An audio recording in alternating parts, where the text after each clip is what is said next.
বাৰিষাৰ বতৰত চাহ পকৰি খাই নেকি তেন্তে এবাৰ ভালদৰে চাওক এই প্ৰতিবেদন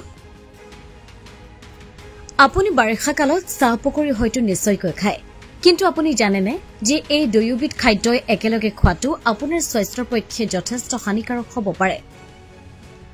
আৰম্ভ হৈছে বাৰিষা কাল দেশৰ বহু ঠাইত প্ৰবল বৃষ্টিপাতৰ ধাৰা অব্যাহত আছে সেয়ে এই সময়ছোৱাত একাপ চাহৰ সৈতে পকৰি পালে আৰুনো কি লাগে নহয় জানো আনহাতে কিছুমানে আকৌ বাহিৰলৈ ওলাই গৈ ইয়াক উপভোগ কৰে কিন্তু আপুনি জানেনে এই দুয়োবিধে একেলগে খালে আপোনাৰ স্বাস্থ্যৰ ওপৰত কেনেধৰণৰ প্ৰভাৱ পৰিব পাৰে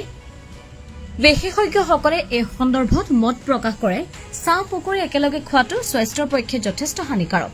প্ৰথমতে পাচন তন্ত্ৰৰ ক্ষতি হ'ব পাৰে পকৰি ডিপ ফ্ৰাই কৰি তৈয়াৰ কৰা হয় আৰু ইয়াত তেলৰ পৰিমাণো বহুত বেছি ইয়াৰ বাহিৰেও পকৰি বেচনৰ পৰা তৈয়াৰ কৰা হয় যাক চাহৰ সৈতে খালে বদহজমৰ সমস্যাৰ সৃষ্টি হয় গতিকে চাহৰ লগত পকৰি খালে আপোনাৰ পাচন তন্ত্ৰৰ ক্ষতি হ'ব পাৰে বৰষুণত বিপাকীয় ক্ৰীড়াৰ গতি লেহেমীয়া হৈ পৰে কেৱল এয়াই নহয় বাৰিষা কালত বিপাকীয় ক্ৰীড়া লেহেমীয়া হয়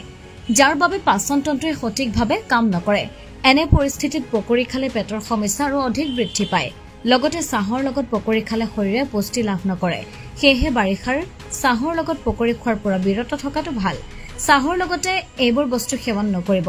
স্বাস্থ্য বিশেষজ্ঞসকলৰ মতে যিকোনো বতৰতে কোনো ভজা খাদ্য খোৱাটো উপকাৰী নহয় এনে পৰিস্থিতিত তেলীয়া আৰু ভজা খাদ্য খোৱাৰ পৰা বিৰত থাকিব লাগে এনে নকৰিলে স্বাস্থ্যজনিত সমস্যাৰ সৃষ্টি হ'ব পাৰে বিশেষজ্ঞসকলৰ মতে কেৱল পকৰিয়ে নহয় বিস্কুট আৰু জাংক ফুডো চাহৰ লগত খাব নালাগে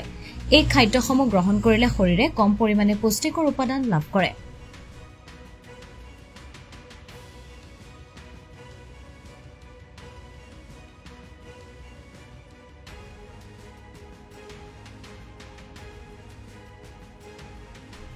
নিউজ ৰিপোৰ্ট নিউজ 8 অসম